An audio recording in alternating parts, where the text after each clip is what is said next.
27 ছেপ্টেম্বৰ খটখটি পাছ কৰিছিলে আমাৰ এজন ল'ৰা 21 মিনিট লাগিছিলে 5 নম্বৰত সোমাইছে সি এইটো যোৱাকালিৰ হয় যোৱাকালি মানে 27 ছেপ্টেম্বৰ যিটো 23 তাৰিখৰ পৰা আৰম্ভণি হৈছে 2000 আমাৰ 24 চন 2023ৰ এইটো ভৰ্তি 2024 চন বৰ্তমান চলি আছে আৰু অতি সোনকালে এই ভৰ্তিটো সমাপ্ত হ'ব যাৰ কাৰণে ফিজিকেল মেডিকেল টোকেন ভেৰিফিকেশ্যন বৰ্তমান চলি আছে কালি 20টা হাইট চেষ্টত ফেইল কৰিছে বাকী 40টা ৰানিং পাছ 18টা ৰানিং ফেইল অ'কে ট্ৰেকৰ কথা সুধিছোঁ মই ট্ৰেক সি ইজি পাইছোঁ বুলি কৈছে 21 মিনিট লাগিছে আৰু ভিতৰতে যিহেতু হয় ৰাস্তা যিহেতু হয়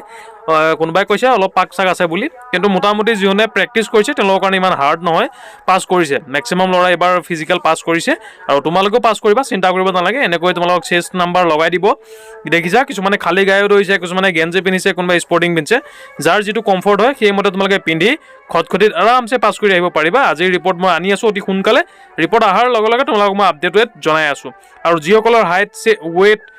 এজ মিলা নাই তেওঁলোকে এতিয়াই মিলাই লওক নতুন ভৰ্তি যদি তুমি চাম বুলি ভাবি আছা 2025ৰ কাৰণে যিকোনো ভৰ্তিৰ কাৰণে যদি ফৌজত যাম বুলি ভাবিছা তেন্তে এই চাৰ্টখনৰ মতে নিজৰ ৱেইটটো হাইটটো আৰু বয়সটো মিলাই ল'বা থেংক ইউ